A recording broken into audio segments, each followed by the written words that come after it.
ਰੁਪਈਆ जनता का खा जाण वो फिर भी लीडर है लोगों के। तो जे किते कोई गरीब 10 रुपये किते चोरी कर लवे तो उन्होंने चोर गिणिया जाता, उहदे ते मुकदमे दर्ज किए जाते हैं। ये साडे भारत का कानून है। पर गुरु साहिबां ने हमेशा गरीबां के हक विच आवाज़ उठाई। गुरु नानक साहिब तो आपां देख लईए, जिहड़े गरीब नूं लोक लताड़दे सी, जिहड़े गरीब की किते पुछ पड़ताल नहीं सी, गुरु नानक साहिब ने उस गरीब के हक दे विच सब तो पहला सुल्तानपुर लोधी की धरती ते महाराज ने वेखिया अज भी अनाज तो गरीबां दे वास्ते आउंदा ते कई बारी वड्डे घरां दे जिहड़े लोकां दे घर ही मसां भरदे है। सरकारां जिहड़ियां करोड़ां रुपईया जिहड़ा वो ऐलान ते नगरां दे वास्ते कीता जांदा भी नगर सुधारे जाणगे, इत्थे बच्चों की पढ़ाई वास्ते इन्ने करोड़ रुपईया इन्ने अरब खर्चिया जाएगा, पर वो बहुता ज़्यादा जिहड़ा पैसा है वो तकरीबन वड्डे लीडर ही खा जाते हैं, गरीब तक तो पहुँचता ही नहीं। पर गुरु नानक साहिब जदों सुल्तानपुर लोधी की धरती ते आए तो आके की देखिया, जदों उन्होंने मोदी खाने की कार संभाली तो मोदी खाने का काम ये सी भी रोजाना एक पिंड की वारी हुंदी सी, रोजाना वारी वारी उन्हां समयां विच भी सरकारी खजाने विच अनाज जमा हुंदा सी। जिवें अज आपां देखदे हैं पीले कार्ड बन गए, कोई कार्ड बन गए, उन्हां कार्डां दे उपर राशन मिलदा सी। उन्हां समयां दे विच जिहड़ा सारा राशन हुंदा सी सरकार जमा कर लैंदी सी। अज चलो असीं मंडियां दे विच वेचदे हैं, उहदा सानूं समर्थन जिहड़ा मुੱਲ मिलदा है, तो उन्हां समयां विच नहरी पानी हुंदा सी ते सरकार जिहड़ा सी उहदे ते अपना हक समझदी सी। फिर वो सारा अनाज जिहड़ा हुंदा सी वो गरीबां नूं वंडिया जांदा सी। उहदे विच भी जिहड़े अमीर लोग हुंदे सन वो तकरीबन बहुता अनाज गरीब जिहड़े अमीर सी वो अपने घरां नूं ढो लैंदे सी ते गरीब विचारा हत्थ मलदा रह जांदा सी।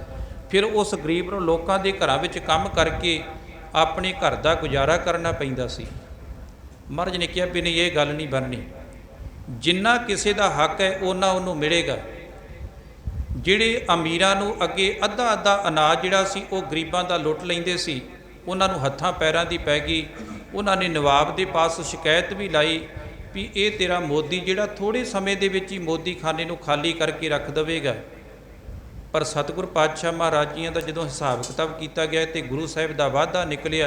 महाराज ने एक गल साफ कही है कि जे तेरी कमाई दे विच हेरा फेरी नहीं गी, तैनूं दुनिया दे विच कदे घाटा नहीं पवेगा। ये हमेशा सोच के चलियो।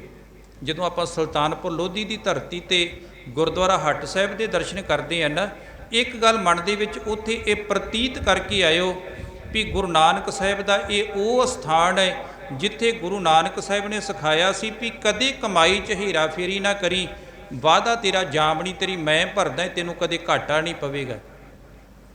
अज हर बंदा कहता मैं घाटे विच जा रहा है, तो हर बंदे के अंदर कुट कुट के हेरा फेरी भरी है। जिन्ना मर्जी असीं कहीए धार्मिक लिबास पा लईए, धार्मिक रब दीयां गल्लां करीए, पर हर बंदा, मैं कई बारी सोचदा है भावें मैं भी तुहाडे विच हो सकदा तुहाडे नालों वध हेरा फेरी करदा होवां, मैं अपनी गल करदा किसी दी नहीं। असीं रब दे नां दे उपर भी हेरा फेरियां करदे हैं। हुण कहोगे रब दे नां दे उपर किवें? रब दे नां दे उपर सानूं दान कीता जांदा है, रब दे नां ते बाणी पढ़ाई जांदी है। असीं कई वारी उहदे विच भी कहने भी चल कोई नहीं, किहड़ा सुनन वाला कड्ढी जाओ काम उदां ही। ये भी तो हेरा फेरी है। जे धंधे दे विच हेरा फेरी है तो यह भी एक हेरा फेरी है। जे किसी ने अरदास वास्ते किया तो वाकई ही उहदा 100 रुपया उन्होंने खून पसीने का समझ के सच्चे दिलों अरदास करिए। ये ना सोचिए भी नहीं 100 जेब च पाया चल कोई नहीं, काम होवे चाहे ना होवे। उन्हें हक की कमाई दी है, तेरे ते विश्वास करके दिता है, तेरा फर्ज बनता है अंदरों जुड़ के गुरु के चरणों च अरदास कर। 10वें पातशाह की गल मैं आप जी नाल साझी कर लगा सी। सतगुर पातशाह महाराज जी के समय की गल है, आनंदपुर साहिब की धरती की। एक जैनी साधु होया हंसा, आनंदपुर साहिब के नज़दीक वह स्थान सी बहुत वड्डा। ये महाराज साहिब नूं मिलण वास्ते आया तो सतगुर पातशाह महाराज ने सिंघां की ड्यूटी ला दी भी असीं इस जैनी साधु के मत्थे नहीं लगना। दरवाजे बंद कर दिते, सेवादारां ने बाहरों मोड़ दिता। इन्हें एक सूरज की तस्वीर बना के ते वो दरवाजे के अगे टंग दी। ਵੀ ਮਹਾਰਾਜ ਸਾਹਿਬ ਨੂੰ ਦੇਖਣਗੇ। ਹੁਣ ਆਪਣੇ ਵਰਗੇ ਤੇ ਸੂਰਜ ਦੀ ਤਸਵੀਰ ਹੀ ਦੇਖਣੀ ਹੈ। ਉਹਦਾ ਮਤਲਬ ਸੀ ਕਿ ਮੈਂ ਗਿਆਨ ਦਾ ਸੂਰਜ ਹੈ, ਮੇਰੇ ਕੋਲ ਗਿਆਨ ਬੜਾ ਹੈ, ਮੈਂ ਤੇ ਸਿਰਫ ਤੁਹਾਨੂੰ ਮਿਲਣ ਵਾਸਤੇ ਆਇਆ ਸੀ, ਤੁਸੀਂ ਦਰਵਾਜ਼ੇ ਬੰਦ ਕਰ ਲਏ, ਮੈਂ ਤੁਹਾਨੂੰ ਗਿਆਨ ਵੰਡਣ ਵਾਸਤੇ ਆਇਆ ਸੀ। ਮਹਾਰਾਜ ਸਾਹਿਬ ਉਸ ਤਸਵੀਰ ਦੇ ਕੋਲ ਜਾ ਕੇ ਤੇ ਹੱਸ ਪਏ। ਸੇਵਾਦਾਰ ਸਿੰਘ ਪੁੱਛਦੇ, ਮਹਾਰਾਜ ਕੀ ਗੱਲ ਹੋਈ? ਮਹਾਰਾਜ ਕਹਿੰਦੇ, ਤਸਵੀਰ ਸੂਰਜ ਦੀ ਵਾਈ ਹੈ ਕਿ ਮੈਂ ਗਿਆਨ ਦਾ ਸੂਰਜ ਹਾਂ, ਪਰ ਹੈ ਅੰਦਰ ਹਨੇਰਾ ਹੈ। ਕਹਿੰਦੇ ਮਹਾਰਾਜ ਇਹ ਤੇ ਜੈਨੀ ਸਾਧੂ ਜਿਹੜਾ ਇਹਦੀ ਮਾਨਤਾ ਬੜੀ ਹੈ, ਲੋਕ ਬੜੀ ਪੂਜਾ ਕਰਦੇ ਹੈ, ਲੋਕ ਇਹਦੇ ਜਾ ਕੇ ਡੇਰੇ ਦੇ ਵਿੱਚ ਬੜੀ ਸੇਵਾ ਕਰਦੇ। ਅੱਜ ਵੀ ਆਪਾਂ ਦੇਖਦੇ ਹਾਂ ਬੜੇ ਡੇਰੇਦਾਰ ਐਸੇ ਨੇ ਜਿਹੜੇ ਕੰਮ ਉਹਨਾਂ ਡੇਰਿਆਂ ਵਿੱਚ ਸਭ ਤੋਂ ਨੀਚ ਹੁੰਦੇ ਹੈ, ਪਰ ਉਹ ਟੱਕੇ ਹੈ।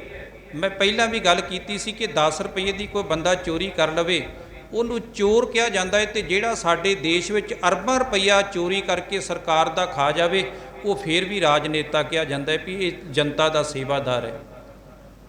ਸਾਡੇ ਸਮਾਜ ਦੀ ਹਾਲਤ ਹੈ, ਕੋਈ ਛੋਟੀ ਜੀ ਗਲਤੀ ਕਰੇ ਤੇ ਉਹਨੂੰ ਬੜੀ ਵੱਡੀ ਪੇਸ਼ ਕੀਤੀ ਜਾਂਦੀ, ਤੇ ਵੱਡੇ ਲੋਕ ਵੱਡੀਆਂ ਗਲਤੀਆਂ ਵੀ ਕਰ ਲੈਣ ਉਹਨਾਂ ਨੂੰ ਕਿਹਾ ਜਾਂਦਾ ਨਹੀਂ ਇਹ ਤੇ ਬੜੇ ਗੁਰੂ ਘਰ ਦੇ ਸਰਦਾਲੂ ਹੈ।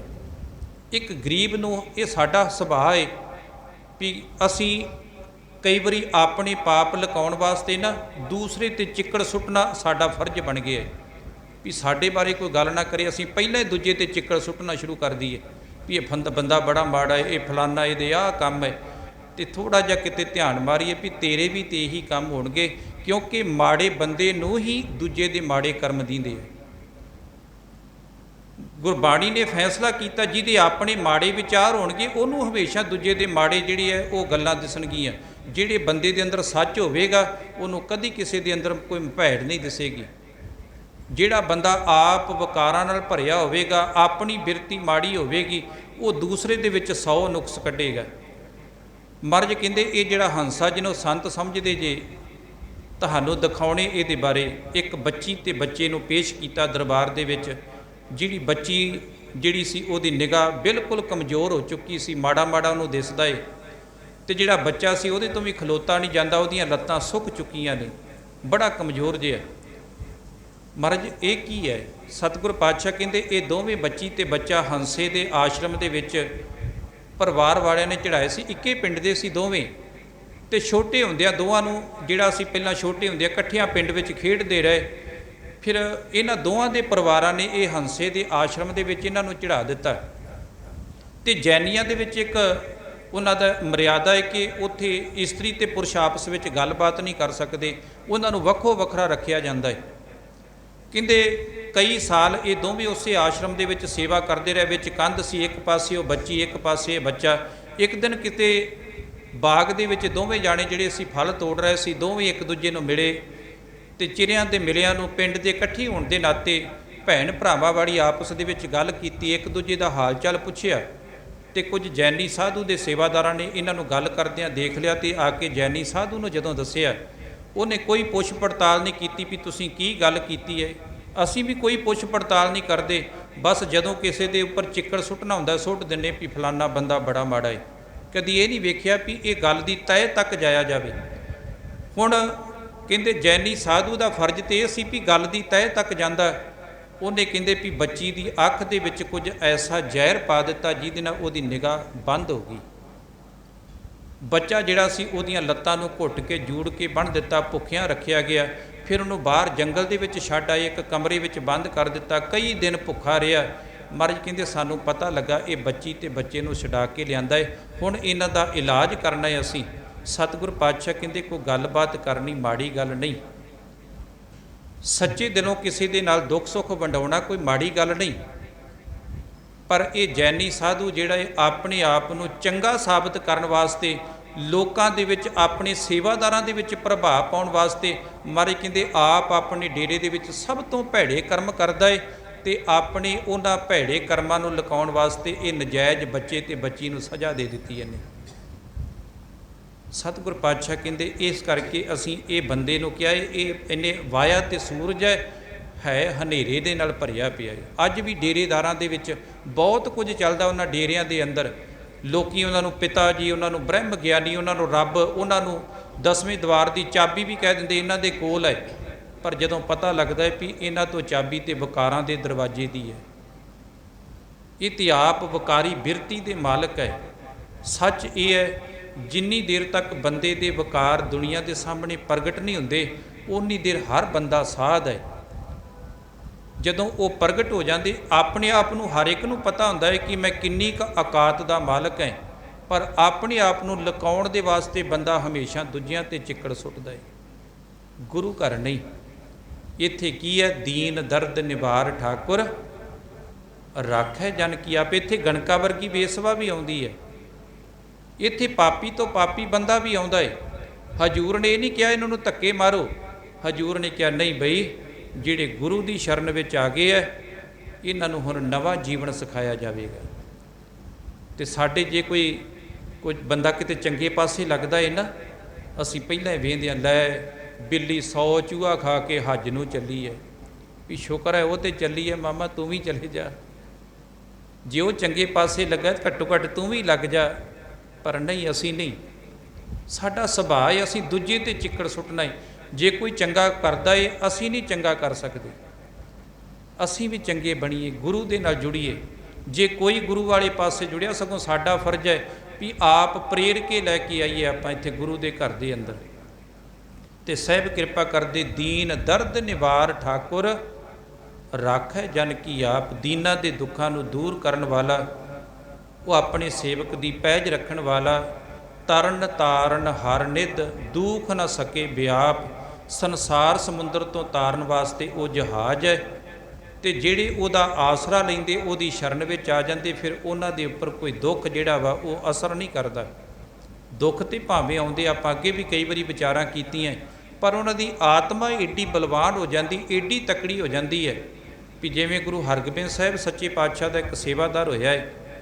ਮਹਾਰਾਜ ਨੇ ਘੋੜੇ ਲੈਣ ਵਾਸਤੇ ਭੇਜਿਆ, ਉਨੀ ਦੇਰ ਨੂੰ ਪਿੰਡੋਂ ਸੁਨੇਹਾ ਆ ਗਿਆ ਵੀ ਭਾਈ ਤੇਰਾ ਪੁੱਤਰ ਜਿਹੜਾ ਵਾ ਬਹੁਤ ਜ਼ਿਆਦਾ ਬਿਮਾਰ ਹੈ। ਉਹ ਕਹਿੰਦਾ ਵੀ ਮੇਰੀ ਗੁਰੂ ਸਾਹਿਬ ਨੇ ਸੇਵਾ ਲਾਈ ਹੈ ਵੀ ਘੋੜੇ ਲੈ ਕੇ ਆਉਣੇ ਹੈ, ਤੁਸੀਂ ਇੱਦਾਂ ਕਰੋ ਉਹਦਾ ਇਲਾਜ ਕਰਾਓ। ਮੈਂ ਵੀ ਤੇ ਘਰੇ ਆ ਕੇ ਇਲਾਜ ਹੀ ਕਰਾਉਣਾ ਹੈ, ਤੁਸੀਂ ਇਲਾਜ ਕਰਾਓ। ਕਹਿੰਦੇ ਇੱਧਰੋਂ ਜਦੋਂ ਉਹ ਤੁਰ ਪਿਆ, ਉਹਨੂੰ ਸੇਵਾਦਾਰ ਨੂੰ ਜਿਹੜਾ ਪਿੰਡੋਂ ਆਇਆ ਸੀ ਉਹਨੂੰ ਵਾਪਸ ਤੋਰਤਾ। ਉਨੀ ਦੇਰ ਨੂੰ ਇੱਕ ਹੋਰ ਪਿੰਡੋਂ ਆ ਗਿਆ, ਕਹਿੰਦੇ ਭਾਈ ਤੇਰਾ ਪੁੱਤਰ ਬੇਹੋਸ਼ ਹੋ ਗਿਆ ਏ, ਅਖੀਰ ਤੇ ਹੈ, ਮਰਨ ਕਿਨਾਰੇ ਹੈ। ਕਹਿੰਦਾ ਜੇ ਮੈਂ ਚਲੇ ਵੀ ਜਾਵਾਂਗਾ ਫਿਰ ਕਿਹੜਾ ਬਚਣਾ ਏ, ਮੈਂ ਹੁਣ ਗੁਰੂ ਦੀ ਸੇਵਾ ਦੇ ਵਿੱਚ ਲੱਗਾ ਏ। ਤੁਸੀਂ ਇੱਦਾਂ ਕਰੋ ਵੀ ਜਿਵੇਂ ਵੀ ਹੋਵੇਗਾ, ਜੇ ਤੇ ਬਚ ਗਿਆ ਠੀਕ, ਉਹਦਾ ਇਲਾਜ ਕਰਾਓ, ਨਹੀਂ ਤੇ ਸੰਸਕਾਰ ਕਰ ਦਿਓ। ਆਤਮਾ ਏਡੀ ਵੱਡੀ ਤਕੜੀ ਹੋ ਗਈ, ਏਡਾ ਬਲਵਾਨ ਹੋ ਗਿਆ ਮਨ ਵੀ ਮਰਨਾ ਤੇ ਹੈ ਹੀ ਹੈ। ਹੁਣ ਬਾਬੇ ਮੋਤੀ ਰਾਮ ਮਹਿਰਾ, ਪੁੱਤਰ ਆਪਣੇ ਵਾਸਤੇ ਬੱਚੇ ਹੀ ਹੈ ਨਾ ਸਾਰਾ ਕੁਝ। ਬੱਚੇ ਨੂੰ ਕਿਤੇ ਮਾੜਾ ਜਿਹਾ ਕਿਤੇ ਬੁਖਾਰ ਚੜ੍ਹ ਜਾਵੇ, ਕੋਈ ਢਿੱਲ ਮੱਠ ਹੋ ਜਾਵੇ, ਕਿਵੇਂ ਆਪਾਂ ਤਰਲੇ ਲੈਨੇ, ਡਾਕਟਰਾਂ ਦੇ ਕੋਲ ਭੱਜਦੇ ਹਾਂ, ਗੁਰੂ ਦੇ ਕੋਲ ਆ ਕੇ ਅਰਦਾਸਾਂ ਬੇਨਤੀਆਂ ਕਰਦੇ ਹਾਂ। ਤੇ ਬਾਬਾ ਮੋਤੀ ਰਾਮ ਮਹਿਰਾ ਕਿੰਨਾ ਤਕੜਾ ਹੋਵੇਗਾ ਉਹਦਾ ਅੰਦਰ, ਜਦੋਂ ਉਹਨੂੰ ਕਿਹਾ ਵੀ ਜਾਂ ਮੁਸਲਮਾਨ ਬਣ ਜਾ, ਨਹੀਂ ਤੇ ਸਭ ਤੋਂ ਪਹਿਲਾਂ ਤੇਰੇ ਪੁੱਤ ਨੂੰ ਕੋਲੂ ਦੇ ਵਿੱਚ ਪਾ ਕੇ ਪੀੜਨਾ ਹੀ। ਉਹਨੇ ਕਿਹਾ ਵੀ ਨਹੀਂ, ਇਹ ਸਿੱਖ ਤੇ ਹੁਣ ਮੈਂ ਗੁਰੂ ਦਾ ਹੀ ਰਵਾਂਗਾ, ਤੁਸੀਂ ਜੋ ਕਰਨਾ ਕਰ ਲਓ। ਤੇ ਸਾਹਮਣੇ ਪੁੱਤ ਨੂੰ ਪੈਰਾਂ ਵਾਲੇ ਪਾਸਿਓਂ ਕੋਲੂ ਦੇ ਵਿੱਚ ਪਾਇਆ ਹੋਵੇ, ਤੇ ਕੋਲੂ ਵੀ ਸਹਿਜੇ ਸਹਿਜੇ ਚੱਲਦਾ ਹੋਵੇ, ਜਿਹੜੇ ਪਾਸੇ ਤੇਲ ਨਿਕਲਦਾ ਉਧਰ ਖੂਨ ਦੀ ਧਤੀਰੀ ਨਿਕਲਦੀ ਹੋਵੇ, ਜਿੱਥੇ ਖਾਲ ਨਿਕਲਦੀ ਹੈ ਉਸ ਪਾਸੇ ਹੱਡੀਆਂ ਦਾ ਚੂਰਾ ਨਿਕਲਦਾ ਹੋਵੇ। ਤੇ ਬਾਬਾ ਮੋਤੀ ਰਾਮ ਮਹਿਰੇ ਦਾ ਪੁੱਤਰ ਜਿਹੜਾ ਵਾ, ਅੱਖਾਂ ਦੇ ਵਿੱਚ ਹੰਝੂ ਹੋਣ, ਉਹਨੂੰ ਕੋਲੂ ਦੇ ਵਿੱਚ ਪੀੜਿਆ ਜਾ ਰਿਹਾ ਹੋਵੇ, ਤੇ ਪਿਓ ਸਾਹਮਣੇ ਖੜਾ ਹੋਵੇ, ਮਾਂ ਸਾਹਮਣੇ ਖੜੀ ਹੋਵੇ। ਕਿਤੇ ਸੋਚ ਕੇ ਵੇਖੋ ਵੀ ਕਿੱਡਾ ਕੁ ਵੱਡਾ ਦਿਲ ਹੋਵੇਗਾ। ਇੱਥੇ ਕੰਡਾ ਵੱਜ ਜਾਵੇ ਨਾ ਮਾੜਾ ਜਿਹਾ, ਘਬਰਾ ਜਾਂਦੇ ਹੈ, ਕਿਤੇ ਕਸ਼ਟ ਆ ਜਾਵੇ ਤੇ ਕਿਵੇਂ ਘਬਰਾਉਣੇ ਹੈ। ਸਾਹਮਣੇ ਪੁੱਤ ਕੋਲੂ ਦੇ ਵਿੱਚ ਪੀੜਿਆ ਜਾ ਰਿਹਾ ਹੈ, ਅੰਦਰ ਏਡਾ ਤਕੜਾ ਕਰ ਦਿੱਤਾ, ਅੰਦਰ ਏਡਾ ਬਲਵਾਨ ਹੋ ਗਿਆ, ਮਨ ਡੋਲਦਾ ਨਹੀਂ ਹੋਣਾ। ਤੇ ਸਾਹਿਬ ਜੀ ਕਿਰਪਾ ਕਰਦੇ ਨੇ, ਸਾਧੂ ਸੰਗ ਭਜੋ ਗੋਪਾਲ, ਜਿਹੜਾ ਧਰਤੀ ਨੂੰ ਪਾਲਣ ਵਾਲਾ ਪਰਮਾਤਮਾ ਹੈ, ਗੁਰੂ ਦੀ ਰਾਹੀਂ ਉਹਦੀ ਸੰਗਤ ਵਿੱਚ ਆ ਕੇ ਉਸ ਪਰਮਾਤਮਾ ਦਾ ਸਿਮਰਨ ਕਰੋ। ਆਂਡ ਸੰਜਮ ਕਿਸ ਨਾ ਸੂਝੈ, ਕਿਉਂਕਿ ਗੁਰੂ ਦੇ ਕੋਲ ਆਉਣ ਤੋਂ ਬਿਨਾਂ ਤੈਨੂੰ ਸੋਝੀ ਨਹੀਂ ਆ ਸਕਦੀ। ਨਹੀਂ ਤੇ ਜਿੰਨੇ ਮਰਜ਼ੀ ਬਾਬਿਆਂ ਦੇ ਮੰਤਰ ਪੜ੍ਹ ਲੈ, ਧਾਗੇ ਬੰਨ੍ਹ ਲੈ, ਕੋਈ ਗੁੱਟ ਤੇ ਧਾਗਾ ਬੰਨੀ ਫਿਰਦਾ ਤੇ ਕੋਈ ਗਿੱਟੇ ਨਾਲ ਧਾਗਾ ਬੰਨੀ ਫਿਰਦਾ ਹੈ। ਬੜੇ ਰਿਵਾਜ ਚੱਲੇ ਹੈ, ਕਿਸੇ ਨੇ ਤੇ ਗੁੱਟ ਮੌੜੀ ਨਾਲ ਭਰੇ ਹੈ, ਕੋਈ ਗਿੱਟਿਆਂ ਤੇ ਕਾੜੇ ਧਾਗੇ ਬੰਨੀ ਫਿਰਦਾ ਹੈ। ਇਹ ਕਿਤੇ ਰਾਖੀ ਕਰ ਲੈਣਗੇ ਸਾਡੀ? ਵੀ ਜੇ ਮੌੜੀ ਦੇ ਨਾਲ ਕਿਤੇ ਰਾਖੀ ਹੁੰਦੀ ਹੋਵੇ, ਤੇ ਜਿਹੜੀਆਂ ਮਸ਼ੀਨਾਂ ਵਾਲੇ ਮੌੜੀਆਂ ਬਣਾਉਂਦੇ ਹੈ, ਫਿਰ ਉਹਨਾਂ ਨੂੰ ਤੇ ਮਰਨਾ ਹੀ ਨਹੀਂ ਚਾਹੀਦਾ, ਉਹਨਾਂ ਤੇ ਦੁੱਖ ਆਉਣਾ ਹੀ ਨਹੀਂ ਕੋਈ ਚਾਹੀਦਾ। ਆ ਕਾਲੇ ਧਾਗੇ ਜਿਹੜੇ ਬਣਾਉਂਦੇ ਉਹ ਤੇ ਫਿਰ ਗੁੱਟ ਭਰ ਲੈਣ ਧਾਗਿਆਂ ਦੇ ਨਾਲ ਹੀ। ਅਸੀਂ ਵੇਖੋ ਵੇਖੀ ਦੇ ਸਿੱਖ ਹਾਂ ਵੀ ਆ ਸੌਖਾ ਜਿਹਾ ਕੰਮ ਕਰ ਲਓ, ਮੌੜੀ ਬੰਨ੍ਹ ਲਓ, ਆ ਗੁੱਟ ਤੇ ਧਾਗਾ ਬੰਨ੍ਹ ਲਓ, ਇਹਦੇ ਨਾਲ ਕੰਮ ਸਰ ਜਾਣਾ ਹੈ। ਗੁਰੂ ਨੇ ਕਿਹਾ ਮਿਹਨਤ ਕਰ, ਦਸਾਂ ਨੌਆਂ ਦੀ ਕਿਰਤ ਕਰ। ਹੁਣ ਕੱਲੀ ਮੌੜੀ ਬੰਨ੍ਹ ਕੇ ਬੈਠਾ ਰਹੇ ਤੇ ਰੱਬ ਰੋਟੀ ਦੇ ਦੇਵੇਗਾ? ਮੌੜੀ ਆ ਕੇ ਰੋਟੀ ਦੇ ਦੇਵੇਗੀ? ਕੰਮ ਤੇ ਕਰਨਾ ਹੀ ਪੈਣਾ ਹੈ ਨਾ। ਮੌੜੀ ਬੰਨ੍ਹ ਲਏ ਹੱਥਾਂ ਦੇ ਉੱਪਰ, ਆਖੇ ਵੀ ਨਹੀਂ ਸਕੂਲ ਮੈਂ ਜਾਣਾ ਹੀ ਨਹੀਂਗਾ, ਤੇ ਕੀ ਉਹ ਪਾਸ ਹੋ ਜਾਏਗਾ? ਗੁਰੂ ਸਾਹਿਬ ਨੇ ਸਾਨੂੰ ਸਿਖਾਇਆ ਹੈ ਕਿ ਮਿਹਨਤ ਕਰ ਤਕੜਾ ਹੋ ਕੇ। ਮਿਹਨਤ ਤੂੰ ਕਰਨੀ ਹੈ ਤੇ ਫਿਰ ਭਾਗ ਗੁਰੂ ਨੇ ਲਾਉਣੇ ਜਦੋਂ ਤੂੰ ਮਿਹਨਤ ਕਰੇਗਾ। ਸਾਹਿਬ ਜੀ ਕਿਰਪਾ ਕਰਦੇ, ਆਣ ਸੰਜਮ ਕਿਸ ਨਾ ਸੂਝੈ। ਗੁਰੂ ਦੇ ਸ਼ਬਦ ਤੋਂ ਬਿਨਾਂ, ਗਿਆਨ ਤੋਂ ਬਿਨਾਂ ਹੋਰ ਕੋਈ ਵੀ ਕੰਮ ਜਿਹੜਾ ਵਾ, ਜਿੰਨੇ ਮਰਜ਼ੀ ਬਾਹਰ ਦੇ ਮੰਤਰ ਪੜ੍ਹ ਲਏ, ਧਾਗੇ ਤਵੀਤ ਬੰਨ੍ਹ ਲਏ, ਰੱਖਾਂ ਬੰਨ੍ਹ ਲਏ, ਉਹਨਾਂ ਦੇ ਨਾਲ ਕੋਈ ਕੰਮ ਸਿਰੇ ਨਹੀਂ ਚੜ੍ਹਦਾ। ਗੁਰੂ ਦਾ ਸਿਮਰਨ ਕਰਕੇ, ਗੁਰੂ ਦੇ ਰੱਬੀ ਗੁਣਾਂ ਨੂੰ ਆਪਣੀ ਜ਼ਿੰਦਗੀ ਦਾ ਆਧਾਰ ਬਣਾ ਕੇ ਇਹ ਯਤਨ ਕਾਟ ਕਲ ਕਾਲ, ਇਸ ਯਤਨ ਦੇ ਰਾਹੀਂ ਉਹ ਕਾਲ ਨੂੰ ਕੱਟਿਆ ਜਾ ਸਕਦਾ ਹੈ, ਵਿਕਾਰਾਂ ਨੂੰ ਕੱਟਿਆ ਜਾ ਸਕਦਾ ਹੈ। ਰਹਾਓ ਆਦ ਅੰਤ ਦਿਆਲ ਪੂਰਨ ਤਿਸ ਬਿਨਾ ਨਹੀਂ ਕੋਏ। ਉਹ ਆਦ ਤੋਂ ਲੈ ਕੇ ਅੰਤ ਤੱਕ ਦਿਆਲੂ ਹੈ, ਦਇਆ ਕਰਨ ਵਾਲਾ ਹੈ, ਪਰਿਪੂਰਨ ਹੈ, ਹਰ ਜਗ੍ਹਾ 'ਤੇ ਸਮਾਇਆ ਹੋਇਆ ਹੈ। ਉਹਦੇ ਤੋਂ ਬਿਨਾ ਹੋਰ ਕੋਈ ਵੀ ਨਹੀਂ ਗਾ। ਦੁਨੀਆ ਦੇ ਉੱਪਰ ਜਿੱਡਾ ਦਿਆਲੂ ਰੱਬ ਹੈ ਉਹਦੇ ਵਰਗਾ ਕੋਈ ਨਹੀਂ। ਦਸਵੇਂ ਪਾਤਸ਼ਾਹ ਨੇ ਉਸ ਪਰਮਾਤਮਾ ਦੀ ਦਿਆਲਤਾ ਦੀ ਏਡੀ ਵੱਡੀ ਗੱਲ ਕੀਤੀ। ਕਹਿੰਦੇ ਦੀਨਨ ਕੀ ਪ੍ਰਤਪਾਲ ਕਰੇ ਨਿਤ ਸੰਤ ਉਭਾਰ ਗਨੀਮਨ ਗਾਰੈ। ਪਛ ਪਛੂ ਨਗ ਨਾਗ ਨਰਾਦਪ ਸਰਬ ਸਮੇਂ ਸਭ ਕੋ ਪ੍ਰਤਪਾਰੇ। ਪੋਖਤ ਹੈ ਜਲ ਮੈਂ ਥਲ ਮੈਂ ਪਲ ਮੈਂ ਕਲ ਕੇ ਨਹੀਂ ਕਰਮ ਵਿਚਾਰੇ। ਦੀਨ ਦਇਆਲ ਦਇਆ ਨਿਧ ਦੋਖਣ ਦੇਖਤ ਹੈ ਪਰ ਦੇਤ ਨਾ ਹਾਰੇ। ਉਹ ਸਾਰਿਆਂ ਦੇ ਦੁੱਖ ਐਬ ਵੇਖਦਾ ਏ, ਵਕਾਰ ਵੇਖਦਾ ਏ, ਮਾੜੇ ਕਰਮ ਦੇਖਦਾ ਏ, ਪਰ ਰੋਟੀ ਸਾਰਿਆਂ ਨੂੰ ਦੇਈ ਜਾਂਦਾ ਏ। ਤੇ ਬੰਦਾ ਮੂਸੇ ਪੈਗੰਬਰ ਦੀ, ਮੁਸਲਮਾਨਾਂ ਦੀ ਉਹ ਹੈਗੀ ਹੈ ਕਿਤਾਬ ਦੇ ਵਿੱਚ ਕਹਾਣੀ। ਕਹਿੰਦੇ ਮੂਸਾ ਪੈਗੰਬਰ ਇੱਕ ਵਾਰੀ ਖੁਦਾ ਨੂੰ ਕਹਿੰਦਾ, ਖੁਦਾ ਸਾਰੇ ਕੰਮ ਆਪ ਹੀ ਕਰੀ ਜਾਂਦਾ, ਕੋਈ ਇੱਕ ਦਾ ਕੰਮ ਮੈਨੂੰ ਵੀ ਦੇ ਦੇ। ਉਹ ਕਹਿੰਦਾ ਮੂਸਿਆ ਤੇਰੇ ਵੱਸ ਦੀ ਗੱਲ ਨਹੀਂ। ਕਹਿੰਦਾ ਨਹੀਂ ਖੁਦਾ, ਮੈਨੂੰ ਵੀ ਇੱਕ ਕੰਮ ਦੇ ਦੇ। ਕਹਿੰਦਾ ਲੈ ਆ ਇੱਕ ਫਲਾਣੇ ਪਿੰਡ ਦੇ ਵਿੱਚ ਤੂੰ ਰੋਜੀ ਵੰਡਣੀ ਹੈ, ਉਸ ਪਿੰਡ ਦੀ ਰੋਜੀ ਤੈਨੂੰ ਵੰਡਣ ਵਾਸਤੇ ਅੱਜ ਦੀ ਡਿਊਟੀ ਦਿੱਤੀ। ਭਾਵੇਂ ਕਿ ਇਹ ਕਹਾਣੀਆਂ ਸਾਡੇ ਪੈਗੰਬਰਾਂ ਨੇ, ਮਹਾਂਪੁਰਖਾਂ ਨੇ ਇਹ ਸਾਨੂੰ ਸਮਝਾਉਣ ਵਾਸਤੇ ਦਰਜ ਕੀਤੀਆਂ। ਕਹਿੰਦੇ ਹੁਣ ਮੂਸੇ ਨੂੰ ਉਸ ਨਗਰ ਦੀ ਡਿਊਟੀ ਦੇ ਦਿੱਤੀ। ਮੂਸੇ ਨੇ ਕੀ ਦੇਖਿਆ ਕਿ ਉਸ ਨਗਰ ਦੇ ਵਿੱਚ ਇੱਕ ਬੰਦਾ, ਉਹਨੇ ਬਹੁਤ ਵੱਡਾ ਪਾਪ ਕੀਤਾ ਹੈ, ਬਹੁਤ ਵੱਡਾ ਉਹਨੇ ਕੁਕਰਮ ਕੀਤਾ ਹੈ। ਇਹਨੇ ਕਿਹਾ ਇਹ ਬੰਦੇ ਨੂੰ ਅੱਜ ਰੋਟੀ ਨਹੀਂ ਦੇਣੀ, ਭੁੱਖਾ ਰੱਖਣਾ ਹੈ। ਸਾਰੇ ਪਿੰਡ ਨੂੰ ਰੋਟੀ ਵੰਡ ਦਿੱਤੀ। ਵਾਪਸ ਗਿਆ ਖੁਦਾ ਦੇ ਕੋਲ, ਖੁਦਾ ਮੈਂ ਕੰਮ ਕਰ ਆਇਆ ਜਿਹੜਾ ਤੂੰ ਮੈਨੂੰ ਸੌਂਪਿਆ ਸੀ। ਸਾਰਿਆਂ ਨੂੰ ਮੂਸੇ ਰੋਟੀ ਵੰਡ ਆਇਆ। ਕਹਿਣ ਲੱਗਾ ਹਾਂ, ਪਰ ਇੱਕ ਬੰਦੇ ਨੂੰ ਨਹੀਂ ਦਿੱਤੀ। ਕਹਿੰਦੇ ਕਿਉਂ? ਕਹਿੰਦੇ ਉਹਨੇ ਪਾਪ ਬੜਾ ਵੱਡਾ ਕੀਤਾ ਸੀ, ਉਹ ਬਹੁਤ ਵੱਡਾ ਕੁਕਰਮੀ ਸੀ। ਕਹਿੰਦੇ ਤੈਨੂੰ ਰੋਟੀ ਵੰਡਣ ਵਾਸਤੇ ਕਿਹਾ ਸੀ, ਕਿਸੇ ਦੇ ਪਾਪ ਵੇਖਣ ਵਾਸਤੇ ਨਹੀਂ ਸੀ ਕਿਹਾ। ਵੀ ਤੂੰ ਰੋਟੀ ਵੰਡ ਕੇ ਆਉਣੀ ਹੈ। ਕੋ ਮਹਾਂਪੁਰਖ ਨਦੀ ਦੇ ਕੰਢੇ ਜਾ ਰਹੇ ਹੈ ਤੇ ਕੀ ਦੇਖਿਆ, ਇੱਕ ਠੂੰਹਾ ਪਾਣੀ ਦੇ ਵਿੱਚ ਗੋਤੇ ਖਾ ਰਿਹਾ ਤੇ ਉਹਨਾਂ ਨੇ ਹੱਥ ਕੀਤਾ ਤੇ ਉਹਨੂੰ ਬਾਹਰ ਕੱਢਣ ਲੱਗੇ, ਉਹਨੇ ਡੰਗ ਮਾਰਿਆ। ਉਹਨਾਂ ਫਿਰ ਹੱਥ ਕੀਤਾ, ਉਹਨੇ ਫਿਰ ਡੰਗ ਮਾਰਿਆ। ਨਾਲ ਚੇਲੇ ਸੀ। ਕਹਿੰਦੇ ਮਹਾਂਪੁਰਖੋ ਹੱਥ ਲਹੂ ਲੁਹਾਨ ਹੋ ਗਿਆ ਤੁਹਾਡਾ, ਛੱਡੋ ਪਰੇ, ਉਹ ਤੁਹਾਨੂੰ 2-3 ਵਾਰੀ ਡੰਗ ਮਾਰ ਦਿੱਤੇ ਉਹਨੇ, ਤੁਸੀਂ ਫਿਰ ਉਹਦੇ ਮਗਰ ਪਏ ਉਹਨੂੰ ਕੱਢਣ ਵਾਸਤੇ। ਕਹਿੰਦੇ ਉਹਦਾ ਸੁਭਾਅ ਹੈ ਡੰਗ ਮਾਰਨਾ, ਮੇਰਾ ਸੁਭਾਅ ਹੈ ਉਹਨੂੰ ਬਚਾਉਣਾ। ਇਹ ਹੈ ਅਸਲ ਵਿੱਚ ਗੁਰੂ ਦਾ ਸੁਭਾਅ। ਅਸੀਂ ਮਾੜਾ ਵੀ ਬੋਲਦੇ ਹਾਂ, ਗਾਲਾਂ ਵੀ ਕੱਢਦੇ ਹਾਂ, ਮੰਦੇ ਕਰਮ ਵੀ ਕਰਦੇ ਹਾਂ, ਉਹ ਸਾਡੇ ਸਾਰੇ ਵੇਖਦਾ ਹੈ, ਪਰ ਕਦੀ ਭੁੱਖਿਆਂ ਰੱਖਦਾ ਕਿਸੇ ਨੂੰ? ਉਹ ਫਿਰ ਵੀ ਰੋਟੀ ਦੇਈ ਜਾਂਦਾ ਹੈ। ਆਪਾਂ ਕਿਤੇ ਵੇਖ ਲਈਏ, ਆਪਾਂ ਕਹਿੰਦੇ ਨਹੀਂ ਇਹ ਬੰਦਾ ਭੁੱਖਾ ਹੀ ਮਰਨਾ ਚਾਹੀਦਾ ਹੈ, ਬੰਦਾ ਬੜਾ ਮਾੜਾ ਹੈ, ਇਹਦੇ ਤੇ ਮੱਥੇ ਨਹੀਂ ਲੱਗਣਾ ਚਾਹੀਦਾ। ਸੱਚੀ ਕਿਤੇ ਰੱਬ ਨੇ ਕਿਤੇ ਤਾਕਤ ਬੰਦੇ ਨੂੰ ਦਿੱਤੀ ਹੁੰਦੀ ਨਾ, ਇਹਨੇ ਵਾਕਈ ਸਾਰਿਆਂ ਨੂੰ ਮਾਰ ਕੇ ਕਹਿਣਾ ਹੈ ਮਈਓ ਸਾਰਾ ਕੁਝ ਬਣ ਜਾਵਾਂ। ਹਰਨਾਕਸ਼ ਨੂੰ ਦਿੱਤੀ ਸੀ ਤਾਕਤ ਥੋੜ੍ਹੀ ਜਿਹੀ, ਰੱਬ ਬਣ ਕੇ ਬਹਿ ਗਿਆ। ਪਰ ਉਹਨੇ ਫਿਰ ਦੂਜਾ ਤਰੀਕਾ ਵੀ ਵਰਤ ਲਿਆ ਵੀ ਮੈਨੂੰ ਮਾਰਨਾ ਵੀ ਆਉਂਦਾ ਏ ਜੇ ਮੈਨੂੰ ਰੱਖਣਾ ਆਉਂਦਾ ਏ। ਤੇ ਸਾਹਿਬ ਜੀ ਕਿਰਪਾ ਕਰਦੇ ਨੇ, ਵੇਦ ਸਿਮਰਤ ਕਥੇ ਸਾਸਤ ਭਗਤ ਕਰਹਿ ਵਿਚਾਰ। ਉਸ ਪਰਮਾਤਮਾ ਦੀ ਸਿਫਤ ਵੇਦਾਂ ਦੇ ਵਿੱਚ ਵੀ ਤੇ ਭਗਤ ਜਨ ਵੀ ਉਹਦੀ ਵਿਚਾਰ ਕਰਦੇ ਨੇ। ਮੁਕਤ ਪਾਈਏ ਸਾਧ ਸੰਗਤ ਬਿਨ ਸਜਾਏ ਅੰਧਾਰ। ਸੰਗਤ ਵਿੱਚ ਆ ਕੇ ਜਦੋਂ ਅਸੀਂ ਉਹਦਾ ਸਿਮਰਨ ਕਰਦੇ ਹਾਂ, ਉਹਦੇ ਗੁਣਾਂ ਨੂੰ ਯਾਦ ਕਰਦੇ ਹੈ, ਫਿਰ ਵਿਕਾਰਾਂ ਵੱਲੋਂ ਮੁਕਤੀ ਮਿਲਦੀ ਹੈ ਤੇ ਅੰਦਰ ਜਿਹੜਾ ਅਗਿਆਨਤਾ ਦਾ ਹਨੇਰਾ ਉਹ ਦੂਰ ਹੋ ਜਾਂਦਾ ਹੈ। ਚਰਨ ਕਮਲ ਆਧਾਰ ਜਨ ਕਾ ਰਾਸ ਪੂੰਜੀ ਏਕ ਜਿਹੜੇ ਉਹਦੇ ਸੇਵਕ ਨੇ ਉਹਨਾਂ ਦੀ ਰਾਸ, ਉਹਨਾਂ ਦੇ ਕੋਲ ਪੂੰਜੀ ਕਿਹੜੀ ਹੈ? ਪਰਮਾਤਮਾ ਦਾ ਨਾਮ। ਅਸੀਂ ਦੁਨੀਆ ਦੀ ਪੂੰਜੀ ਇਕੱਠੀ ਕੀਤੀ ਹੈ, ਧਨ ਇਕੱਠਾ ਕੀਤਾ ਹੈ। ਬੰਦਾ ਕਹਿੰਦਾ ਨਾ ਮੈਂ ਇੰਨੀ ਪੂੰਜੀ ਦਾ ਮਾਲਕ ਹੈ, ਇੰਨਾ ਮੇਰੇ ਕੋਲ ਬੈਂਕ ਬੈਲੈਂਸ ਹੈ, ਇੰਨੇ ਕੁ ATM ਦੇ ਵਿੱਚ ਰੱਖੇ, ਇੰਨੇ ਕੁ ਬੈਂਕ ਦੇ ਵਿੱਚ ਪਏ ਆ ਮੇਰੇ, ਕੋਈ ਪਰਵਾਹ ਨਹੀਂ ਆਪਾਂ ਨੂੰ। ਪਰ ਜਦੋਂ ਸਵਾਸ ਨਿਕਲ ਕੇ ਉਸੇ ਵੇਲੇ ਸਾਰਾ ਕੁਝ ਹੀ ਬੇਗਾਨਾ ਹੋ ਜਾਣਾ ਹੈ। ਇਹ ਪੂੰਜੀ ਇਹਦਾ ਮਤਲਬ ਆਪਣੀ ਨਹੀਂ ਸੀ। ਪੂੰਜੀ ਉਹ ਆਪਣੀ ਹੁੰਦੀ ਜਿਹੜੀ ਆਪਣੇ ਨਾਲ ਆਵੇ ਤੇ ਆਪਣੇ ਨਾਲ ਹੀ ਜਾਵੇ। ਆਪਣਾ ਤੇ ਸਰੀਰ ਵੀ ਸੜ ਕੇ ਇੱਥੇ ਸਵਾਹ ਹੋ ਜਾਣਾ ਜਿਹਦਾ ਬੰਦਾ ਮਾਣ ਕਰਦਾ ਹੈ। ਤੇ ਸਾਹਿਬ ਜੀ ਕਿਰਪਾ ਕਰਦੇ, ਭਗਤ ਜਨਾਂ ਦੀ ਪੂੰਜੀ ਹੈ ਪਰਮਾਤਮਾ ਦੇ ਰੱਬੀ ਗੁਣ। ਉਹ ਚੰਗੇ ਗੁਣਾਂ ਨੂੰ ਆਪਣੀ ਪੂੰਜੀ ਬਣਾਉਂਦੇ ਹੈ।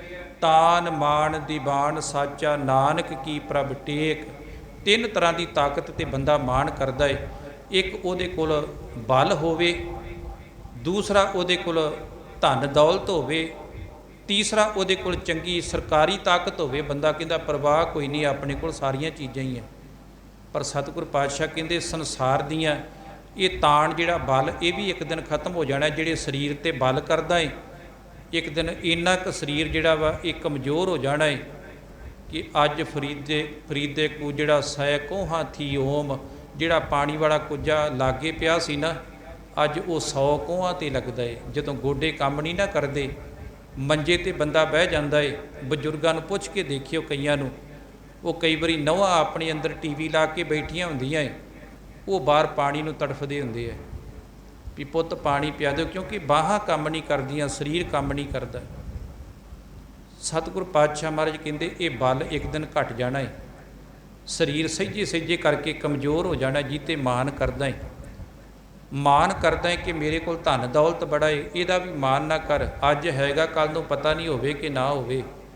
ਤਾਕਤ ਕਹਿੰਦਾ ਮੇਰੇ ਕੋਲ ਬੜੀ ਹੈ, ਇਹ ਤਾਕਤ ਵੀ ਇੱਕ ਦਿਨ ਖਤਮ ਹੋ ਜਾਵੇਗੀ। ਇਸ ਕਰਕੇ ਜਿਹੜੇ ਉਹਦੇ ਭਗਤ ਜਨ ਹੈ ਉਹ ਪਰਮਾਤਮਾ 'ਤੇ ਮਾਣ ਕਰਦੇ ਹੈ, ਪਰਮਾਤਮਾ ਦੇ ਸੱਚੇ ਦਰਬਾਰ ਦੇ ਉੱਪਰ ਉਹਦਾ ਆਸਰਾ ਲੈਂਦੇ ਹੈ। ਉਹ ਕਹਿੰਦੇ ਸਾਡੀ ਜਿਹੜੀ ਉਹ ਤਾਕਤ ਹੈ ਉਹ ਕਦੇ ਖਤਮ ਨਹੀਂ ਹੋਵੇਗੀ, ਕਿਉਂਕਿ ਰੱਬ ਦੀ ਤਾਕਤ ਬਨਾਸੀ ਹੈ।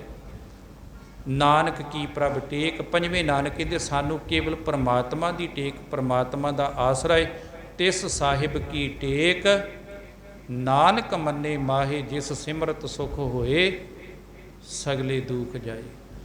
ਇਹ ਹੈ ਰੱਬੀ ਟੇਕ। ਗੁਰੂ ਸਾਹਿਬ ਕਿਰਪਾ ਕਰਨ, ਸਭ ਦੀਆਂ ਹਾਜ਼ਰੀਆਂ ਪ੍ਰਵਾਨ ਕਰਨ, ਦਰੋਂ ਕਰੋ ਨਾਮਦਨ ਗੁਰ ਸਿੱਖੀ ਵਾਲੇ ਜੀਵਨ ਬਖਸ਼ਣ, ਜਿਸ ਸਦਕਾ ਇਹ ਲੋਕ ਸੁਖੀਏ ਪਰਲੋਕ